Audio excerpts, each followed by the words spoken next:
Salatu wassalamu ala rasulillah wa ala alihi wa sahbihi wa mawala. Rabbi shrah li sadri wa yassir li amri wahlul 'uqdatam min lisani yafqahu qawli, amma ba'du. Bapak Ibu yang dirahmati Allah, alhamdulillah kita bisa berjumpa lagi pada majelis kita, yaitu sholat maghrib berjamaah yang dilanjutkan dengan majelis ilmu yang mana kita mempelajari tentang akidah, dan kitab yang kita ambil adalah Ushulus Sunnah Imam Ahmad Ibn Hanbal, dan kita sampai pada bab tentang mengimani Nabi Isa alaihissalam dan keimanan kepada Nabi Isa alaihissalam. Saya perdalam lagi dengan menjelaskan kedudukan beliau alaihissalam. Pada pertemuan yang lalu kita sudah sampai tentang pengikut Nabi Isa meminta hidangan kepada Nabi Isa agar dimintakan kepada Allah Subhanahu wa taala. Dan pada malam hari ini kita mulai jelaskan tentang bagaimana ada rencana pembunuhan Nabi Isa alaihissalam oleh orang-orang Yahudi.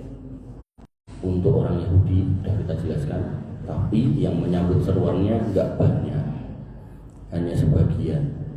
Nah, sebagian yang mengikuti ini minta hidangan, minta turunkan dari langit. Nah, yang Yahudinya sisanya itu malah pengen membunuhnya. Kenapa? Karena dianggap orang sesat, dianggap orang yang membawa dakwah yang bakal menghapus agama yang dibawa oleh Musa. Makanya Yahudi enggak mau, karena memang faktanya ya seperti itu. Jadi memang orang Yahudi itu ketika datangnya Nabi Isa, dia harus ganti cover, ganti agama, harus mengikuti agamanya Nabi Isa harusnya. Tapi Nabi Isa juga mengkonfirmasi kalau saya tidak datang untuk menghapus satu titik pun dari hukum Taurat. Berarti Nabi Isa itu membenarkan dakwah Nabi Musa, tidak dihapus.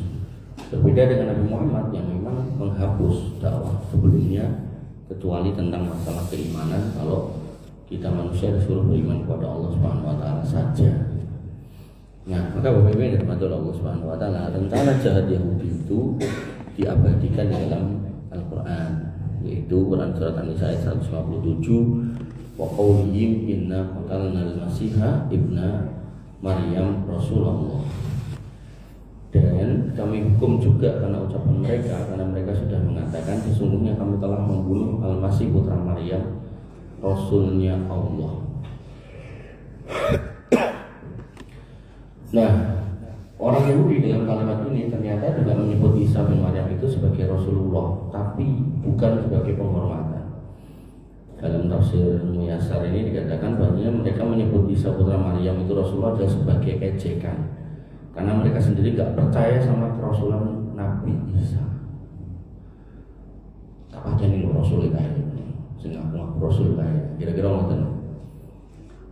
Kemudian Allah jawab, wa ma qataluhu wa ma salabuhu walakin subiha lahu.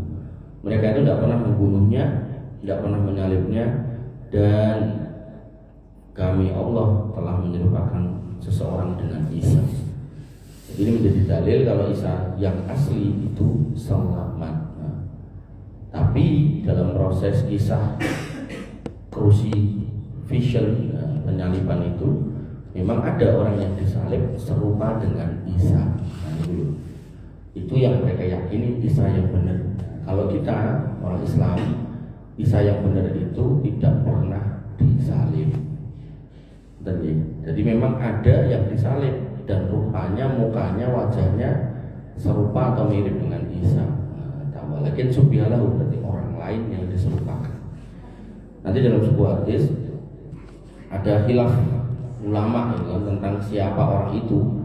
Ada yang mengatakan itu Yudas Iskariot, ada yang mengatakan itu muridnya Isa.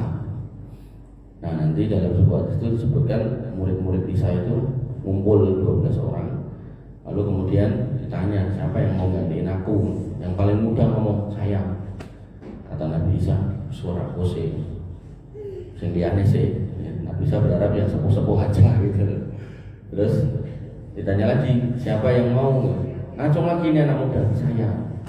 Jadi ini udah mirip kayak kisah Nabi SAW dengan para sahabat. Jadi kalau ditawari siapa yang mau maju duel, mesti Ali bin Abi Thalib yang ngacung duluan sebagai pemuda yang tangguh, yang pemberani.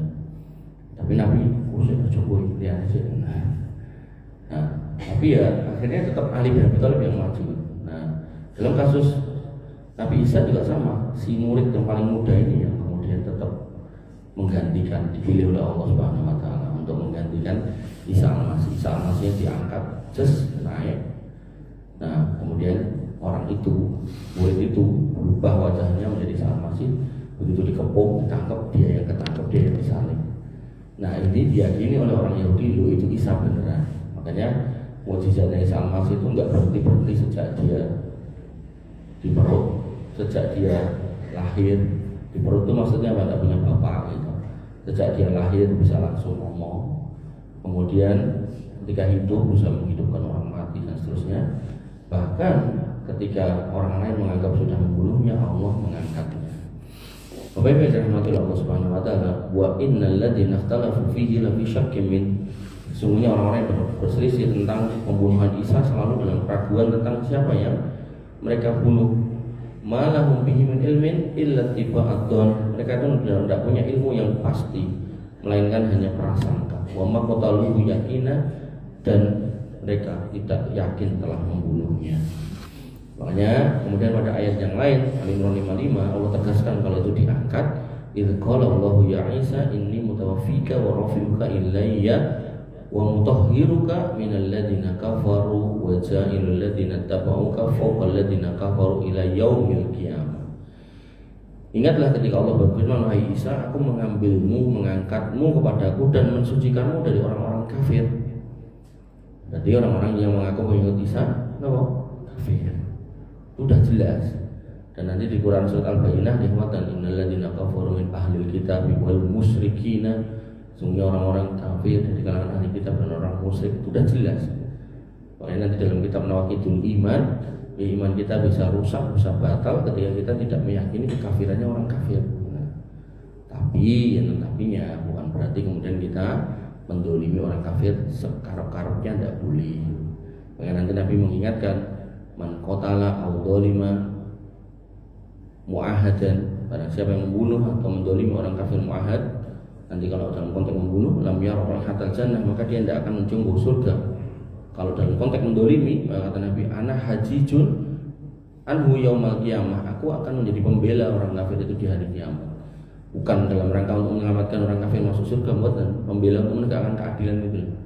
Sebagaimana seekor domba yang nanduk domba yang lain di dunia, nanti di akhirat itu akan dibangkitkan dua domba ini yang pernah ditandukkan balas. Begitu sudah, maka domba ini dirubah jadi debu-debu yang berterbangan. Nah, nanti orang kafir yang didolimi orang Islam, dia diminta untuk menegakkan keadilan di sana. Ketika sudah tegak, ya dia harus mendapatkan konsekuensi atas kekafirannya yang merokok. Makanya Bapak Ibu yang dirahmati Allah Subhanahu wa taala, seorang muslim yang paham tentang kaidah akidah seperti ini, maka dia harus hati-hati dalam kemudian menerapkan hukum kafir pada orang yang bukan non muslim. Nanti wong Islam udah sholatnya dikafirkan. Ada orang-orang kayak gitu. Tsumma ilayya marji'ukum fahkum bainakum fi ma kuntum fihi takhtalifun. Kemudian kepadaku engkau kembali dan aku diberi keputusan tentang apa yang kamu perselisihkan. Kemudian ayat yang kedua, Nisa 157, wa innal ladzina ikhtalafu fihi la fi syakkin minhum ma lahum bihi min ilmin illa tiba'adh-dhanni wa ma qataluhu yaqina. Sesungguhnya mereka yang berselisih tentang pembunuhan Isa selalu dalam keraguan tentang siapa yang dibunuh. Mereka benar-benar tidak tahu siapa yang dibunuh, melainkan cuma prasangka jika mereka tidak yakin telah membunuhnya. Kemudian Nisa 158, bal rafa'ahu Allahu ilaihi wa kana Allahu azizan hakimah. Tetapi Allah telah mengangkat Isa kepadanya dan Allah Maha Perkasa lagi Maha Penyayang. Bapak Ibu yang dirahmati Allah Subhanahu wa taala, dan nanti Isa Al-Masih itu akan turun sekali lagi di akhir zaman. Jadi punya tugas. Hari ini Isa Al-Masih itu di langit ketiga kalau tidak salah. Di sana menunggu wahyah, menunggu waktu untuk turun. Wa im min ahlil kitabi illa la yu'minan nabi qabla mautih wa yaumal qiyamah yakunu alaihim syahida. Tidak ada seorang pun di antara ahli kitab yang tidak beriman kepada Isa menjelang kematiannya. Jadi ahli kitab itu ketika Isa hidup kamu beriman, begitu mati malah menganggap itu iman yang benar. Dan pada hari kiamat Isa akan menjadi saksi atas mereka. Imanmu benar apa enggak? Nah tergantung gimana. Kalau ketika dia hidup, orang-orang itu mengimani Isa sebagai Rasul, benar berarti. Tapi kalau mengimani sebagai Tuhan, nah nanti Isa akan menjadi saksi yang melawan atau memberatkan pengakuan orang itu. Makanya Bapak Ibu yang dirahmati oleh Allah Subhanahu wa taala, disebutkan lagi pada hari kiamat orang-orang itu akan mendapati Isa sebagai saksi mereka. Itu menjadi pertanda bahwasanya ada kondisi di mana Isa itu di hari kiamat akan dihadirkan lagi. Kemudian kegagalan orang-orang Nasrani dalam hal ini, orang-orang Yahudi yang pada akhirnya jadi Nasrani, dan kemudian sebagian orang yang tidak Yahudi tapi yang jadi Nasrani adalah menganggap Isa sebagai Tuhan. Kesalahan fatalnya di situ. Nah, disebutkan di dalam Quran surat Al-Maidah ayat 17, laqad kafarul ladzina qalu innallaha wal masih ibnu Maryam. Sungguh telah kafir orang yang berkata sesungguhnya Al-Masih itu putra, sesungguhnya Allah itu adalah Al-Masih putra Maryam. Innallaha wal masih ibnu Maryam. Allah roh kita itu Al-Masih putra Maryam. Nah, itu salah. Qul faman yamliku minallahi syai'an in arada ayyuhlikal masih ibnu Maryam wa ummuhu wa man fil ardi jami'a. Katakanlah Muhammad, siapa yang akan menghalang-halangi kehendak Allah jika Allah ingin membinasakan Al-Masih putra Maryam beserta ibunya dan seluruh manusia di muka bumi. Jadi Allah tidak mau diakui sebagai Tuhan, tapi yang menjelma sebagai Isa Al-Masih. Apakah sebagai bapaknya, apakah sebagai anaknya, atau dirinya sendiri yang menjelma menjadi Isa Al-Masih. Allah tidak mau. Dan Allah mengancam, nek memang arep tak musnahkan, tak rusak, tak binasakan Al-Masih sama ibunya, bahkan manusia semuanya, siapa yang bisa menghalangi aku? Walillahi mulkus samawati wal ard wa ma bainahuma yakhluqu ma yasha wallahu ala kulli syai'in qadir. Dan milik Allah lah kerajaan langit dan bumi dan apa yang ada di antara keduanya. Dia menciptakan apa yang Dia kehendaki dan maha kuasa atas segala sesuatu. Qul bidina azza Allah wa iyyakum. Pada pertemuan yang lalu saya pernah ngajak melogika juga. Gak mungkin Raja Solo itu mengorbankan anaknya untuk rakyat, itu gak mungkin. Karena yang ada ya biasanya Raja itu mengorbankan rakyat untuk kepentingannya. Makanya di Perancis itu tanggal 14 Juli itu diperingati sebagai hari Basile Day, hari meruntuhkannya kerajaan Perancis diganti dengan republik. Karena masyarakatnya sudah sedemikian jenuh dengan keadaan kerajaan yang selalu menyusahkan masyarakat. Ini lho. Sing ngeten wonten niku dadi raja ngisep atau menyedot semua potensi masyarakatnya yang terpopo. Sehingga kerajaannya sing makmur, masyarakatnya sing rusak. Nah, disitulah mereka marah. Makanya Bapak-Ibu yang dirahmati oleh Allah Subhanahu wa taala, Allah enggak mau disebut sebagai yang mengorbankan anak karena memang enggak ada anak, atau menjelma menjadi manusia yang memang bukan manusia. Makanya pernyataan itu dipertegas lagi pada ayat berikutnya Al-Maidah 72, laqad kafarul ladzina qalu innallaha wal masih ibnu Maryam. Sungguh telah kafir alladzina qalu, orang-orang yang mengatakan innallaha wal masih ibnu Maryam, Allah itu Al-Masih putra Maryam. Wa qala Al-Masih, dan Al-Masih pun berkata, ya Bani Israel, hai Bani Israel, ubudullah rabbi wa rabbakum, sembahlah Allah Rabbku dan Rabb kalian. Innahu may yusyrik billah faqad harramallahu alaihi jannah.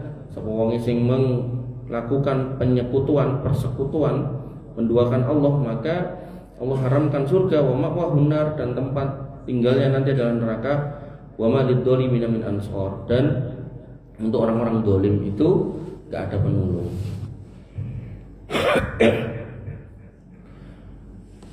Nah ini Al-Masih bukan Tuhan, Mas. Al-Masih itu anaknya Tuhan. Allah juga nolak. Al-Maidah ayat 73, laqad kafara alladziina qalu innallaha salisu salasah. Allah mengatakan telah kafir orang-orang yang menyatakan Allah itu satu dari tiga dari satu, trinitas. Wa ma min ilahin illa ilahu wahid, dan tidak ada ilah kecuali ilah yang satu. Siapa? Allah. Wa illam yantahu amma yaqulun, kalau mereka tidak berhenti dari ucapannya, la yamassannal ladzina kafaru minhum adzabun alim, maka pasti orang-orang kafir di antara mereka akan kami timpakan azab yang sangat pedih. Bapak yang dirahmati Allah Subhanahu wa taala, Al-Maidah 77, qul ya ahlal kitab la taghlu fi dinikum ghairal haqq. Wahai ahli kitab, janganlah kamu berlebihan dengan cara yang tidak benar dalam agamamu. Wala tattabi'u ahwa'a qaumin qad dallu min qablu wa adallu katsira wa dallu an sawa'is sabil. Dan janganlah kamu mengikuti keinginan orang yang sesat dulu, yang lebih dulu sesat, dan akhirnya menyesatkan manusia dan mereka sendiri tersesat dari jalan yang lurus. Ya ada dolun mudilun, sesat menyesatkan. Nek ngerti wong salah kok didutki. Nek ngerti pakai narkoba nanti overdosis mati kok ya didutki. Nek ngerti nanti kebut-kebutan di jalan kecelakaan kok ya dipreroke. Maka Bapak Ibu yang dirahmati Allah Subhanahu wa taala, ya, banyak pelajaran dari apa yang kita baca ya, ayat demi ayat, dan ini fondasi keimanan kita ya. Sehingga nanti ya, dengan ketika mengucapkan salam-salam yang mengandung muatan-muatan panggilan atau pemuliaan Tuhan-Tuhan agama lain, maka jenengan harus berpikir 1000 kali untuk mengucapkannya. Termasuk mengucapkan selamat Natal. Maka kita harus berpikir itu levelnya akidah. Ibaratnya gitu, kita punya istri, terus istri kita yang ngediti ngomong bojoku kae, bukan kita pasti marah gitu kan. Nah, maka walaupun mungkin dia bercanda, bojoku elik ireng budul kok yo ngono, bojoku bagus gede dhuwur putih resik ngono ya kae. Niku nek dilalah bojone enten ya nesu to. Piye ngono. Meh tukar tambah piye kan. Maka ya Allah pun juga tidak mau gitu loh ketika kita istilahnya basa-basi tapi dengan mengucapkan kalimat-kalimat yang Allah membenci gitu. Salam-salamnya agama lain, mengagungkan agama lain, dan disitu tuh nggak boleh tentunya. Kemudian Al-Maidah 116, wa id qala Allah ya Isa bin Maryam a anta qulta linnas ittakhiduni wa ummiya ilahaini min dunillah. Dan ingatlah ketika Allah bertanya kepada Isa putra Maryam, hei Isa putra Maryam, engkaukah yang menyuruh manusia mengatakan jadikan aku dan ibuku sebagai Rob selain Allah? Maksudnya sembahan aku. Nanti bedanya orang Nasrani Kristen sama Katolik. Katolik itu juga nyembah Bunda Maria, nek Kristen enggak. Makanya nanti ada doa Maria atau Bu Tanti ini dulu sekolahnya Katolik. Doa Bunda Maria atau apa itu, kayak gitu-gitu. Makanya di sini ayatnya pas bertanya, kowe ngongkon dong menurut kayak nyembah kowe ora mbok. Kata Isa apa? Qala subhanaka ma yakunu li an aqula ma laysa li bihaq. Isa menjawab, maha suci engkau ya Allah, mana mungkin aku berkata tentang sesuatu yang itu tidak benar, tidak ada kebenarannya. In kuntu qultuhu faqad alimtah. Kalau aku mengatakan itu, jenengan dia pun ngertos. Ta'lamu ma fi nafsi. Jenengan ngertos apa isi hatiku, wala a'lamu ma fi nafsi, dan saya tidak tahu apa yang ada di menggalih panjenengan. Innaka anta alamul ghuyub, sesungguhnya engkau lah Rabb yang maha tahu hal-hal yang gaib. Jadi sampun pasrah, boten sanes kula, bukan saya. Nanti nyiroro kidul ya gitu, dibangkitke padahal wonge ya ora tau enek gitu kan. Kowe tok sing apa nyembah ngomongi. Boten. Nah, nolak semua sesembahan itu nanti akan dihidupkan apapun bentuknya. Teringin kebukiai selamat hidup dan kabeh TKI. Kebu akan ngomong nyembah kowe moh ngene. Ayat kelima, udah 5 ayat At-Taubah. Allah berfirman, ittakhadhu ahbarahum wa ruhbanahum arbaban min dunillah wal masih ibn Maryam wa ma umiru illa liya'budu ilaha wahid la ilaha illahu subhanahu amma yusyrikun. Mereka orang-orang Yahudi dari kalangan orang alim dan rahib-rahibnya diambil sebagai Tuhan selain Allah dan juga mempertuhankan Al-Masih putra Maryam. Jadi Allah tuh sampai menyebut orang ahli kitab itu mempertuhankan pendeta dan rahibnya. Kenapa? Nah, itu penting. Karena para pendeta dan rahibnya itu menghalalkan yang haram, mengharamkan yang halal diikuti. Contohnya apa? Contohnya misal dalam konteks agama Nasrani gitu kan, itu di kitab perjanjian lama jelas diharamkan babi. Perjanjian baru nggak pernah dibahas tentang babi yang saya tahu. Nah, sehingga ketika kita kembalikan kepada perkataan Isa Al-Masih, Yesus, dia berkata, aku tidak datang untuk menghapus satu titik pun dari hukum Taurat.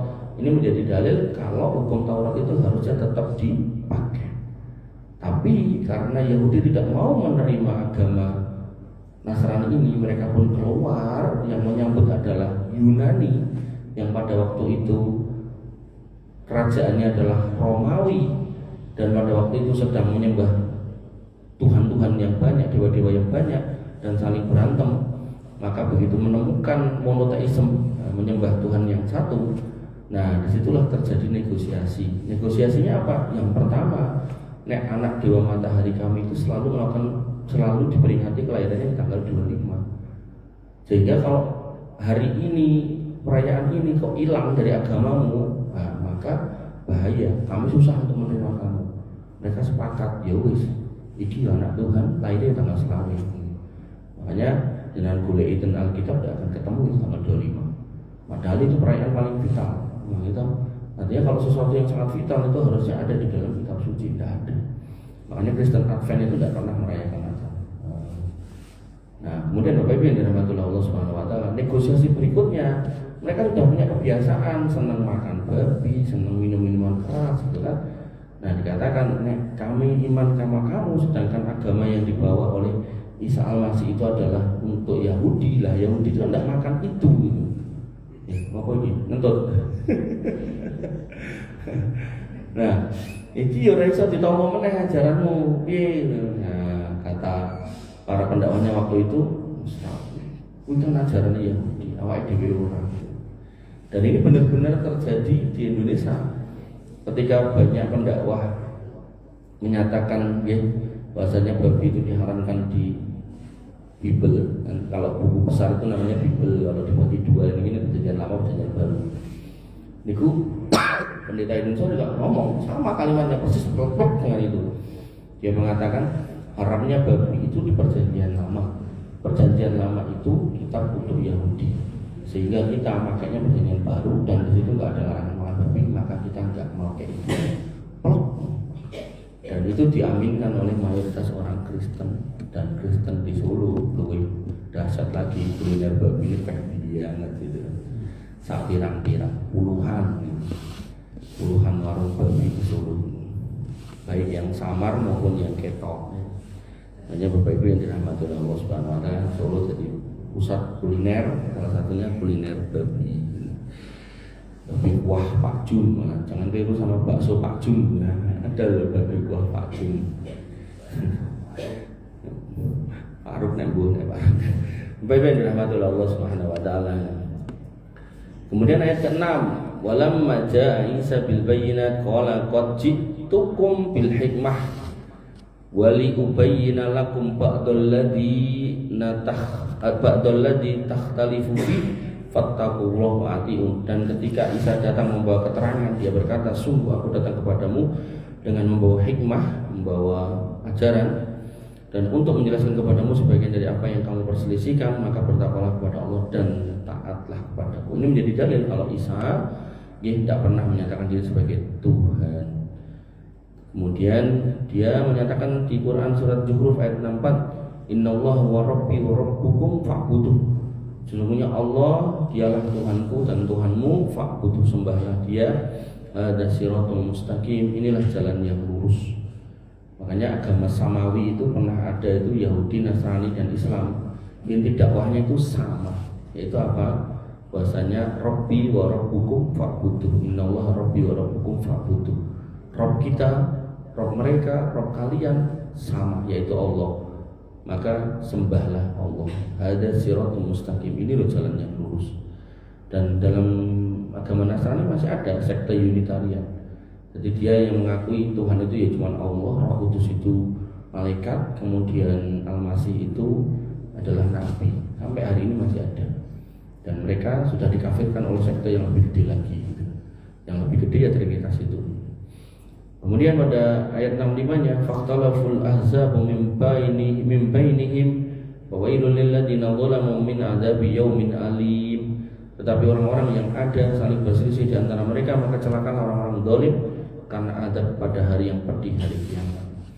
Bapak Ibu yang dirahmati oleh Allah Subhanahu wa taala. Kemudian kita masuk ke tema berikutnya, yaitu Nabi Isa alaihissalam suci dari perbuatan kaumnya yang mempertuhankan dia. Allah tegaskan pada Quran surat Al-Maidah ayat 72. Ini ayatnya ulang-ulang terus, kata kasih tema-temanya berbeda-beda. Kan kalau sesuatu yang salah diulang-ulang nanti jadi benar. Maka ini sesuatu yang benar diulang-ulang mudah-mudahan jadi hafal. Yang pertama, pernyataan Isa bahwasanya dia itu bukan Tuhan. Allah berfirman pada Quran surat Al-Maidah ayat 72, laqad kafara alladziina qalu innallaha wal masih ibnu Maryam. Sungguh telah kafir orang yang mengatakan bahwasanya Allah itu adalah Al-Masih putra Maryam. Wa qala Al-Masih, dan Al-Masih pun berkata, ya Bani Israil, ubudullah rabbi wa rabbakum. Sembahlah Allah Rabbmu dan Rabbku, Rabb kalian dan Rabbku. Innahu may yusyrik billah faqad haramallahu alaihil jannah wa ma'wahun nar wa malid dzalimin min ansor. Sesungguhnya barang siapa berbuat kesyirikan kepada Allah, maka sungguh telah diharamkan buatnya surga dan tempat kembali neraka, dan buat orang zalim tidak ada penolong. Nah, di sini disebutkan bahwasanya orang yang tidak memilih jalan tauhid itu orang zalim. Nah, orang zalim tidak ada penolong, berarti apa? Kekal di neraka. Kemudian Al-Maidah 75, wa mal masih ibnu Maryam illa rasul qad khalat min qablihi rusul wa ummuhu siddiqah. Dan Al-Masih putra Maryam hanyalah seorang rasul. Bahkan sebelumnya pun sudah ada berlalu beberapa rasul, dan ibunya orang yang berpegang teguh pada kebenaran, karena yakulani ta'am. Ini potongan ayat ini yang menjadi favorit saya. Karena yakulani ta'am, dua orang ini, ibu dan anak ini makan makanan. Sehingga kalau sudah disifati makan makanan, maka ini sama kayak kita manusia. Nek telat mangan duwe, telat ngombe ngelak, kokean mangan koaraken, wis koaraken mangan meneh, mules. Itu manusia banget gitu. Maka Allah kemudian menyebutkan lagi, undur kaifa nubayyinu lahumul ayat tsumma undur anna yufakun. Maka perhatikan bagaimana kami menjelaskan ayat-ayat tanda kekuasaan kami kepada mereka ahli kitab, kemudian perhatikan bagaimana sikap mereka yang berpaling. Makanya mereka punya gambar itu jamuan terakhir itu makan, Tuhannya tidak makan. Dan dalam banyak ayat Isa Al-Masih mengatakan saya lapar, saya haus, saya takut, saya sedih, saya nangis gitu. Ini sifat manusia banget. Nah tapi tadi kembali kepada tadi, bahwasanya kekafiran orang Nasrani itu karena mempertuhankan nggak cuma Isa Al-Masih, tapi juga mempertuhankan para pendeta dan rahibnya. Dalam hal apa?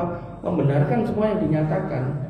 Nah mereka menyatakan apa? Mereka menyatakan justru dengan kamu melihat ayat-ayat kalau Isa itu makan, minum, tidur, tangis, capek, haus, itu berarti kamu sedang melihat Tuhan dalam bentuk manusia. Padahal di dalam Islam itu ada namanya at-tauhid asma wa sifat. Mentauhidkan Allah dalam nama dan sifat-sifatnya. Di situ Allah menyebutkan apa? Laisa kamitslihi syai'un wa huwas samiul basir. Bahwasanya Allah itu tidak akan serupa dengan makhluknya siapapun, dimanapun, sampai kapanpun. Tapi Allah punya sifat as-sami wal basir, maha mendengar dan maha melihat. Jenengan mendengar, jenengan melihat, Allah mendengar dan melihat. Tapi karena Allah ini berbeda dengan kita, maka melihat dan mendengarnya Allah berbeda dengan kita. Sehingga ketika nanti ketemu ayat bahwasanya yatullah fawqa aydikum, Allah itu punya tangan, maka seorang muslim tidak boleh melogikakan Allah itu kayak kita. Termasuk ketika dengan melihat ada bentuk gambar, patung dan seterusnya, dengan aku yakin delok niku bentuk wong, terus kok enak wong sing nyebut iku Tuhan, maka ketahuilah Tuhan jenengan enggak pernah berbentuk sama dengan kita. Niku prinsip dasar. Belum lagi nanti ngomongkan ketika di mana Allah, maka Allah dalam banyak ayat menyatakan kalau Allah itu di langit dan Allah tidak pernah turun ke bumi karena kemahabesaran Allah yang tidak bisa diikat dengan makhluk yang namanya bumi. Nah kita manusia jelas kita masuk ke ngapunten nggih rumah yang kecil kita terasa sempit, kita masuk ke rumah yang gede kita terasa luas. Itu kita. Tapi begitu Allah makhluknya segede apapun itu tidak bisa membatasi Allah Subhanahu wa taala. Makanya selalu saya ulang-ulang ketika Allah dari langit kemudian diturunkan ke bumi ini sudah keliru. Masih dilebokke ke perut padaran seorang wanita niku juga sudah keliru. Terus dipertinggalkan di situ, disuruh diam di situ selama 9 bulan 10 hari tambah keliru. Terus keluar lewat jalur yang sangat sempit itu juga keliru gitu kan. Maka keliru di atas keliru ini yang kemudian disampaikan oleh para rahib-rahib, para pendeta yang terus-menerus diturun-temurunkan sampai hari kiamat, bayangkan. Dan akan diluruskan oleh Isa Al-Masih. Apakah mereka semua nanti mau lurus? Enggak. Yang lurus ikut Isa Al-Masih, yang enggak lurus ikut Dajjal. Makanya Dajjal nanti diikuti oleh wanita-wanita yang terfitnah karena dunia, diikuti oleh Yahudi, diikuti oleh orang munafik, orang musyrik, dan orang-orang ahli kitab yang tidak mau memperbaiki keimanannya kepada Allah Subhanahu wa taala. Berarti ahli kitab yang sekarang rugi dong. Rugi. Kalau yang ketemu Isa masih punya pilihan antara pindah atau tidak. Nah, sekarang Muhammadiyah terus berpegang di atas apa yang dia pegang, rugi, sangat rugi. Ini yo belalah gitu. Kalau kita belajar tentang Dajjal, mengikut Dajjal itu sugih napa susah hidupnya Bu Pak. Sugih penak uripe. Makanya nggih orang-orang itu Allah bukakan kenikmatan dunia. Do sugih-sugih gitu.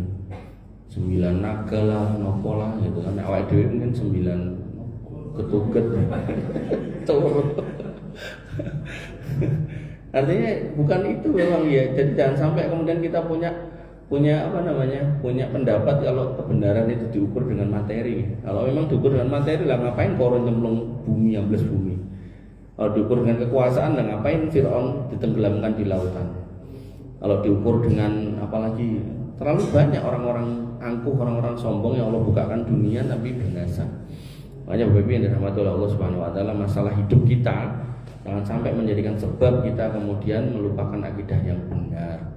Makanya jalan yang terbaik niku saestu. Nabi mengatakan man salaka tariqan yaltamisu fihi ilman sahalallahu lahu tariqan ilal jannah. Jalan yang paling gampang, paling mayap di mlebu surga majelis ilmu pun. Wayang ngaji lenggah, wayang mantuk mungkin tekan omah jantungnya kumat meninggal, alhamdulillah gitu.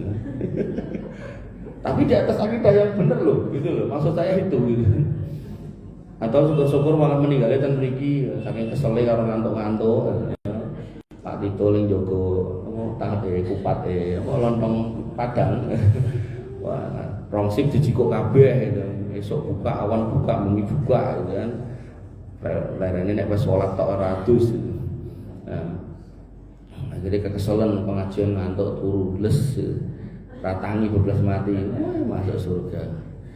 Ya, itu aja sudah. Mau gimana ya? Bapak Ibu yang dirahmati oleh Allah Subhanahu wa taala. Kemudian ayat ketiga tentang pengingkaran beliau sebagai Tuhan lagi.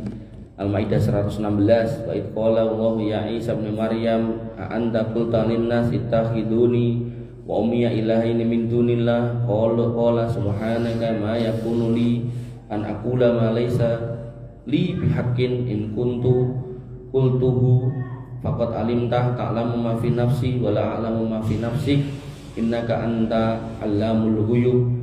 Dan ingatlah ketika Allah berfirman, wahai Isa putra Maryam, engkaukah yang mengatakan kepada orang-orang, jadikan aku dan ibuku sebagai dua ilah selain Allah? Maka Isa menjawab, maha suci engkau, tidak patut bagiku mengatakan apa yang bukan hakku.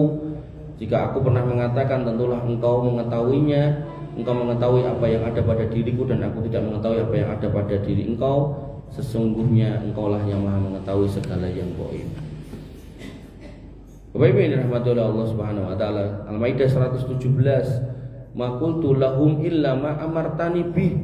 Aku tidak pernah mengatakan apapun kepada mereka ya Allah kecuali yang engkau perintahkan. yaitu apa? An a'budullah rabbi wa rabbakum, untuk mengajak menyembah Allah, Rabbku dan Rabb kalian wahai Bani Israel, wa kuntu alaihim syahida, dan nanti aku akan menjadi saksi buat kalian madumtu fihim, selama aku berada di tengah-tengah mereka. Falamma tawaffaitani kuntu antar raqiba alaihim, dan setelah aku meninggal maka engkaulah yang mengawasi mereka. Wa anta ala kulli syai'in syahid, dan engkaulah yang maha menyaksikan atas segala sesuatu. Nah, ini menjadi dalil yang sangat tegas Bapak Ibu yang dirahmati oleh Allah Subhanahu wa taala. Kalau para nabi dan siapapun manusianya, kalau sudah mati sudah selesai ceritanya. Ndak enak ceritanya bar meninggal terus napa niku? Marani ngomahe gitu kan, atau mungkin marani majelisnya ndak ada. Ini loh ayatnya jelas. Nabi Isa mengatakan, ketika saya ada, yang saya katakan yang kau perintahkan, yaitu saya mengajak mereka untuk menyembah engkau sebagai satu-satunya yang disembah. Kemudian ketika mereka ada dan saya bersama mereka, saya menjadi saksi untuk mereka menyembah engkau atau tidak. Begitu saya pergi, maka semuanya engkau yang lebih tahu. Ini menjadi dalil tidak ada kalau ada majelis maulid terus tiba-tiba Nabi itu datang buat nenten, atau kemudian nenten Kiai Sedo terus ini ada dikai gawe ini kayak ngono apa roy muli, terus akhirnya ketok-ketokan ngoten, ketokan aku ndelok bapakmu ning pawon lagi goreng ndok kayak ngopo ya. Ngoten enten. Nanti kalau kita bahas bab ruh itu, ya, orang yang meninggal sakaratul maut itu ruhnya diambil, dibawa ke langit. Nanti nek orang baik dinaikkan lagi ke langit ke-7. Nek orang nggak baik langsung dikembalikan lagi ke bumi. Nah, sembari ruhnya naik, ini jasadnya diprosesi sama orang hidup, dimandikan, dikafani, disolatkan, cemplungi kubur. Nah, nanti dikembalikannya roh entah orang baik entah orang jelek ini, ya, adalah ke kuburannya langsung, bukan ke rumahnya. Jadi rumah pun tinggal ini, cemplung ke kuburan. Ini singkatnya ya, ini panjang singkatnya ini. Begitu sudah sampai situ, ya, ditunggu orang terakhir pulang, suara sendalnya masih didengar, tapi pulang. Nah, baru malaikat munkar nakir datang, tanya man rabbuka wa man nabiyuka wa ma dinuka. Nah, orang beriman bisa jawab, nah orang kafir, munafik, musyrik gak bisa jawab. Jawabannya la adri, aku tidak tahu. Di sini bukan guyu, tapi ekspresi takut. Aku tidak tahu. Nah, setelah itu ditinggal tuh sama malaikat dalam posisi apa? Dalam posisi kuburannya. Kalau orang beriman, kuburannya dijembarkan, lalu pandangannya dari sebelum itu dimaaf. Jadi tinggal oleh malaikat dua itu. Lalu kemudian didatangkan, kalau orang baik didatangkan sosok laki-laki yang ganteng, pakai pakaian bagus, putih, wangi, bersih. Wah, itu cawang nyeneng gitu kan. Dia tanya, siapa kamu? Kok aku ora tau ndelok wong kaya kowe? Kata orang itu menjawab, aku amalmu yang solih. Nah, bar niku baru kemudian dibukakan pintu surga. Terus cara napa nggih? Kula bayang kene kaya ada semacam arah pandangan yang diarahkan ke situ, seret itu, terus kuburannya dilebarkan, terus aroma surga dialirkan ke kuburannya, dan dia berkata, ya Rob, segerakanlah kiamat. Nah, adapun orang jelek, orang kafir, ahli maksiat, atau tobat, itu kan mendem dan seterusnya mati dalam kondisi seperti itu, munafik, kafir, gitu. Maka, ya, setelah ditinggal malaikat tadi, didatangkan laki-laki dengan pakaian yang lusuh, jelek, bau, gitu kan. Tanya, iki wong apa? Dia menjawab, aku amalmu sing jelek. Begitu sudah selesai, orang ini pergi, lalu kemudian pintu neraka dibukakan, dialirkan ke situ pandangannya, kemudian aromanya, panasnya juga, baunya, dan itu kuburannya dipersempit sampai disebutkan di beberapa riwayat itu tulang-tulangnya remek. Nah, tapi ini goibiyah nih, jangan kemudian seminggu terus diduduk pengen delok balung remuk ngoten niki kok ibiah niki bab alam udah beda alam kubur. Nah, dan dia mengatakan ya Rob, jangan disegerakan kiamat. Makanya Bapak Ibu yang dirahmati oleh Allah Subhanahu wa taala, rohnya orang mati di situ. Kuburan itu nunggu sampai hari kiamat. Enggak kemana-mana. Tapi kalau orangnya mati syahid, pas naik ke langit 7 tadi, enggak dikembalikan ke langit, ditaruh di burung yang warna hijau. Cocok hijau mas, itu enggak tahu lah bentuknya kayak apa. Tapi ayat di sini cuma bunyi burung warna hijau. Nah, letsio cilik eram. Terus ada temboloknya, nah dia tinggal di tembolok situ. Nah di bawah arsy Allah nanti ada sarang-sarang susah dari emas. Nah dia tinggal di situ. Tiap pagi sampai sore terbang ke sana kemari. Kalau lapar dia turun ke surga, nyari buah makanan, minum di sungai surga, balik lagi ke sarangnya, mabur ke sana kemari, nunggu sampai hari kiamat. Bapak Ibu yang dirahmati oleh Allah Subhanahu wa taala. Mungkin ini dulu yang bisa saya sampaikan. Kita tutup kajian ini dengan mendoakan Pak Said yang sudah mendahului kita sama Pak Ganet ya, benar ya. Agar kemudian Allah menerima semua amal baik beliau. Bismillahirrahmanirrahim. Dengan menyebut nama Allah yang Maha Pengasih lagi Maha Penyayang. Alhamdulillahirabbil alamin. Segala puji bagi Allah Rabb semesta alam. Alhamdulillahilladzi khalaqal mauta wal hayata liyabluwana ayyuna ahsanu amala. Segala puji bagi Allah yang menciptakan kematian dan kehidupan untuk menguji siapa di antara kita yang paling baik amalnya. Wa ja'alal mauta rahatan lil mu'minin, dan dialah yang menjadikan kematian sebagai pengingat dan istirahat bagi orang-orang yang beriman. Wassalatu wassalamu ala sayyidina Muhammadin sallallahu alaihi wasallam.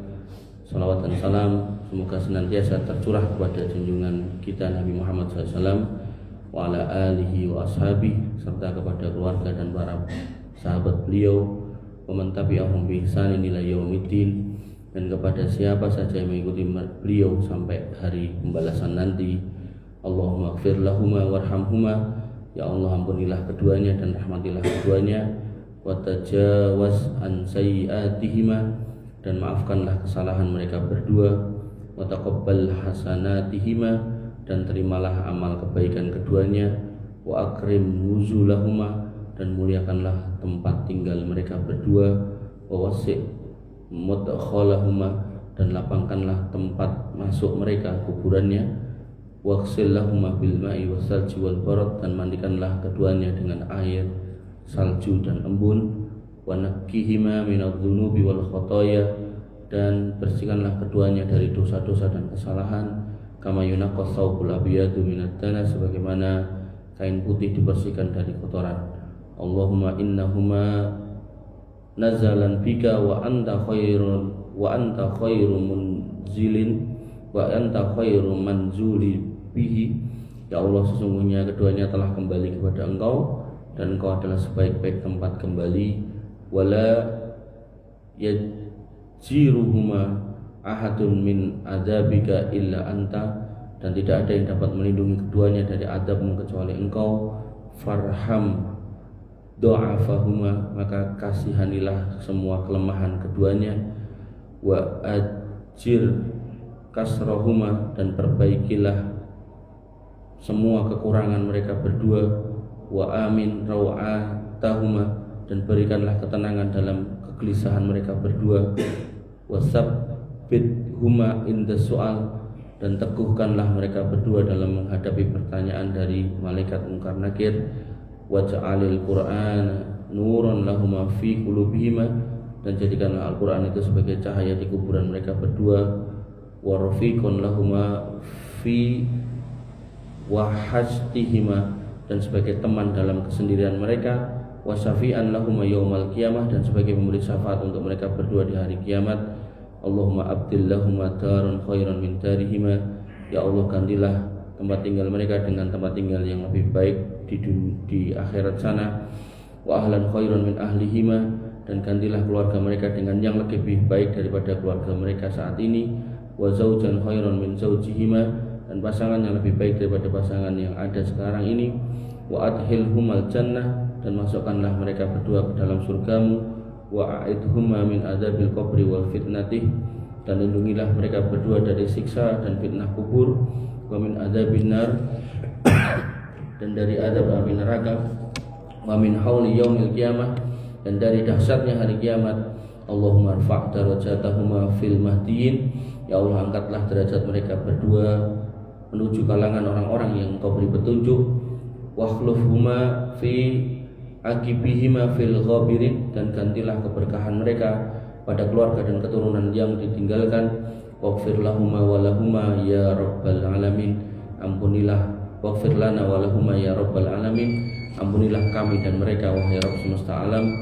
Wasfah lahuma fi kuburihima, lapangkanlah kedua kuburnya. Wa nura lahuma fiha, dan wa nawwir lahuma fiha, dan terangkanlah kubur mereka berdua.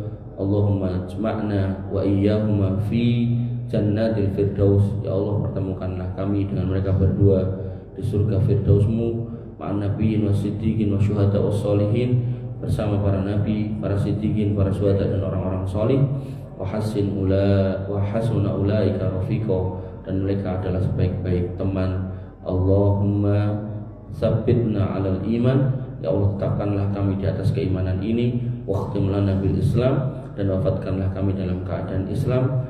Waj'al akhira kalamina kalimatan la ilaha illallah, dan jadikanlah akhir kalimat kami adalah la ilaha illallah. Wahsurna yaumal qiyamah ma'al ladzina an'amta 'alaihim, dan kumpulkanlah kami di hari kiamat bersama orang-orang yang telah Engkau beri nikmat. Ghairil maghdubi 'alaihim waladdallin, bukan bersama dengan orang-orang yang Kau murkai dan bukan pula orang-orang yang sesat.